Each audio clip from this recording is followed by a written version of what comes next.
Bonjour YouTube, c'est Chicon Vénère, j'espère que tout le monde va bien. Alors, demain c'est la Pride, et même si je suis concerné, j'ai quand même quelques raisons d'être énervé. La Pride mainstream, donc, qui est totalement une insulte à l'histoire de ce que c'est la Pride. La Pride, je fais un rappel, c'est quand même une émeute qui a commencé suite à des raids de police dans des barguets et tout ça, donc à Stonewall. C'est une année électorale et le maire, qui veut rester en poste, cherche à rendre bien visible sa fermeté. Des policiers pénètrent dans le bar, contrôlent les papiers de certains clients et dispersent les autres. Mais cette fois, la situation dégénère. Les gens refusent de partir. Une foule se rassemble devant le bar. Les policiers qui reçoivent des projectiles sont bloqués à l'intérieur et doivent appeler des renforts. Et ici, la Pride de Bruxelles, c'est toujours une grande fête vidée de son sens politique, vidée de toute revendication. Et ici, je voulais quand même faire un point parce qu'il y a une actualité aussi avec Ounia.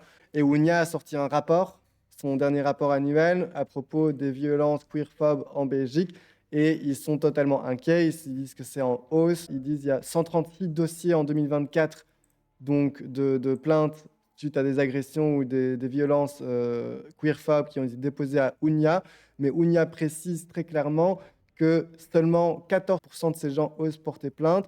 14%, on a déjà 138 dossiers en 2024. Donc clairement, là, il y a un gros souci. L'été dernier, on en a parlé parce qu'il y avait de plus en plus d'agressions via les applications de rencontres, des guet-apens homophobes qui étaient organisés pour tabasser des personnes homo majoritairement. Et ici, Ounia va aussi très bien préciser que la majorité des agressions sont des agressions qui portent sur la transidentité des personnes, donc c'est des agressions transphobes. Et quand tu mets ça en face de la communication de la Pride mainstream de ce samedi, ils font des petites phrases un peu bidons de Unite, time to protect our rights. Donc unissons-nous, il est temps de protéger nos droits. Mais en même temps, il n'y a pas un mot sur le rapport de Ounia. J'ai regardé leurs réseaux sociaux non plus. Il n'y a pas un mot là-dessus. Il n'y a pas un mot même sur le fait que la Hongrie ait interdit la Pride chez eux. Il n'y a pas un mot sur l'international, sur les guerres, les génocides, tout ce qui se passe. Il n'y a même pas un mot sur les agressions homophobes qu'il y a eu récemment en Belgique, le meurtre de David Paul Fleet, le meurtre de Nathalie Maillet et Anne-Laurence Duvieux. Donc non, il y a encore des gros soucis en Belgique, donc tu ne peux pas venir avec juste un, un- un thème bidon qui fait des jolies phrases, mais il n'y a pas un mot, quoi. Il n'y a rien du tout à propos de ce qui se passe, même au gouvernement. On en a parlé là tantôt, les mesures antisociales du gouvernement touchent majoritairement les gens qui sont déjà discriminés, donc que ce soit à cause de leur couleur de peau, leur religion, leur genre ou leur orientation sexuelle. Il y a des discriminations à l'embauche, il y a des discriminations au logement, à l'administratif, et donc ne pas venir attaquer les mesures antisociales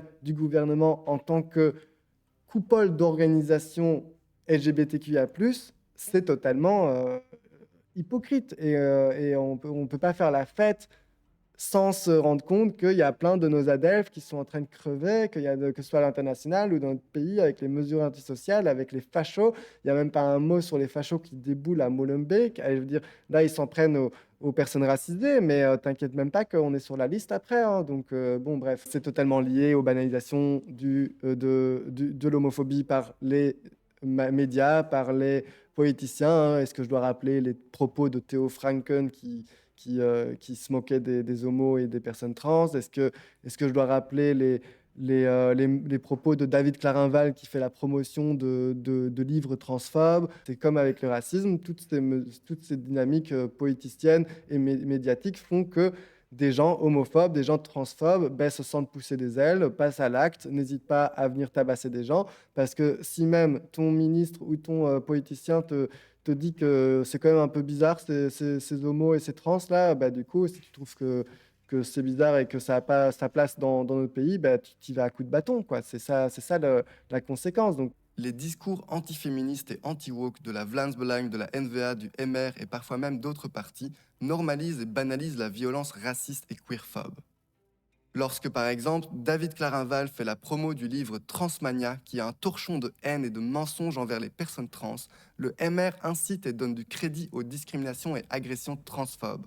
Et oui, comme tu dis, Jeanne, la Pride ne fait pas du tout un mot sur ce qui se passe aux États-Unis, pas un mot sur ce qui se passe en Angleterre. Angleterre qui ont totalement craché à la gueule de Simone de Beauvoir en disant qu'une femme est déterminée par son sexe biologique, là, totalement une aberration sociologique. Et du coup, bah, là, il n'y a pas un mot sur ça, de la Pride, il n'y a pas un mot sur le Trump qui a banni tous les mots trans, que ce soit le mot trans, le mot homo, le mot lesbienne et tout ça, tous ces mots n'existent plus aux États-Unis. Les organisations qui notaient les nombres d'agressions et de morts aux États-Unis ont été définancées. Donc voilà, il n'y aura plus de mots pour désigner, plus de chiffres. Bah, du coup, ça n'existe plus, c'est plus un problème, quoi. Donc c'est totalement ouf qu'en 2025, avec ce qui se passe dans le monde, dans l'Europe, dans notre pays, la Pride fait YOLO, on fait la fête et on dit Unite. Bref. Juste un point pour finir et expliquer pourquoi je trouve que la Pride mainstream, c'est hypocrite. Il faut savoir que c'est le plus gros événement de la ville de Bruxelles. C'est l'événement le plus lucratif. Plus de 200 000 personnes sont attendues demain pour venir à la Pride.